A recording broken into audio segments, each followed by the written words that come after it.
Hey everyone, so I'm just going to give you an example of a range wipe and how a range is ultimately created and how orders are stacked. And basically the idea is, so this is on the 1 minute and I'll show it to you on the 15 minute as well. What ends up happening is they basically just stack orders and they leave a bunch of liquidity behind. This is BFIs I'm talking about. Then they'll run that liquidity. They'll stack more liquidity. And this will basically happen over and over and over. And they'll basically just keep running all this liquidity up and down. And the idea is that if you are involved in any of this, again, you want to be buying from the lows, selling from the highs. So if we just pulled say you only had this to work with in the beginning, you would know right away just from this little range that you had that was created. You would take your buys from here and you would take your sells from up here. Anything that is sort of in the middle just becomes liquidity and gets run, and you can see how price moves around that 50% mark. You really want nothing to do with it. Now, as the range expands, so does your fib. And essentially, if you're taking orders on any of this, obviously this will have to come into higher time frames, such as 15, for you to build a proper narrative. But a lot of times when you are playing in the range, you're just playing the edges. And the idea was just to show everybody how a range stacks. Again, you're going to stack a bunch of liquidity, and essentially this liquidity is just going to get run over and over, and this happens basically non-stop, over and over and over.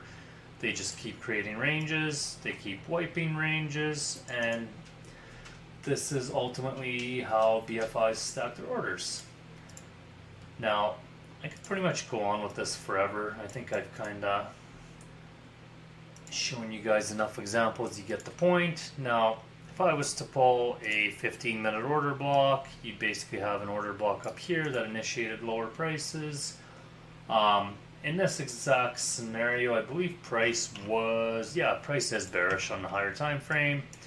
So again, you'd find some kind of you'd be looking for your big trades from here, from higher up, and if you were to pull the fib on this, now this would be a 15-minute fib. I'm just pulling around the 1 minute to show you, but you can see you're well priced in the premium, great area to sell from. Even if you were selling from here, again, you're properly priced, you run the week lows, ultimately the move doesn't happen until here. Now I mostly use the fib on the daily and the 4 hour and a little bit on the 15 minute. The only thing I really use it for on the 1 minute is to basically show me where it's okay for me to get involved in a range. So if I am playing in this, again, we're just playing the edges.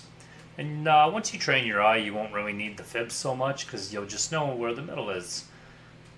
Now, if we really dial in on this and look at it, you can see how many times liquidity's been stacked and wiped. Again, liquidity gets stacked in here, and ultimately it gets wiped. And this just happens over and over and over until they finally decide to move price. And ultimately, once they've had enough and they've stacked their orders, you can see pretty much liquidity gets stacked, stacked, and they just keep running all their stacked orders. Liquidity gets stacked, and then the real move comes, and as you can tell, the real move is obviously with higher time frame order flow. And we'll get into more of this when we get into the liquidity topics. I just wanted to show everybody what a range essentially is and how to kind of play it. We'll get into more examples when we get into the end of the course where we're putting it all together. I want to frame some buy scenarios and sell scenarios and basically put all the concepts together. Now I want to show you something here. The fib isn't always going to work on every single leg like for example, if I pull it from here to here, like it almost taps relative equilibrium, but it doesn't. Then I pull it on the next leg from this impulse. Here again, we don't get tapped in. And a lot of times it'll do that, but not always. I would say over half the time it will come back into discount as you're buying. And if it doesn't, that's totally fine. Like this stretch kind of isn't the greatest for the fib, but a lot of times you'll find that it does work. For example, here price moves, and you can see we come back to the 50%. And like I said, I like to use the fib on the daily and the 4 hour mostly, and I do use it a little bit on the 15-minute, but not as much. But it can be handy, and there's several ways of using the fib, and I'm going to kind of talk about that in a second. I think you guys get the idea. The idea is if we're selling and order flow is bearish like it is here, we're just looking for a decent place to sell from. Basically, if we're involved in this leg, we don't really want to be selling from here. We want to wait till at least relative equilibrium at a bare minimum to get involved, and whenever possible, obviously we want that premium pricing, but depending on the way the market forms, that's not always the way it's going to work out. But more often than not, price will come back to that 50% or relative equilibrium. Now this is important for two things. So if we're trading with trend, you're obviously wanting a decent price, so relative equilibrium or premium preferably. Now the other way of using the fib is if we know 4 hour order flow is bearish and we're playing a pullback. One other way of using the fib is where can I safely play this pullback to? Well, more often than not, they are going to tap the equilibrium, or at least the relative equilibrium. So you know that when price starts going up, you can safely take buys to at least this point, maybe even 50%.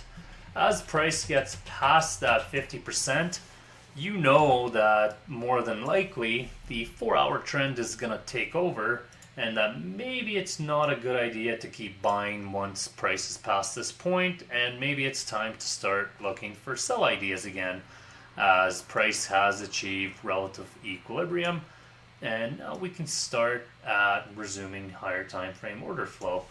And I always like using the fib anytime I'm going counter trend, just to let me know where the trend is likely to stop.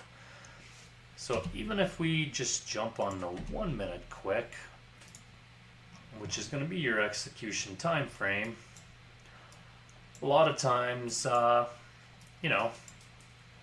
this would be the high of a 15, this would be the low of a 15, and essentially, again, if you are playing the pullback, you're going to have your fib pulled from the high to the low. And if you are deciding to get involved in the pullback, you know that once price has achieved that relative equilibrium, it's going to be a lot less probable to keep buying. Yes, in this case, it does keep coming into the premium territory.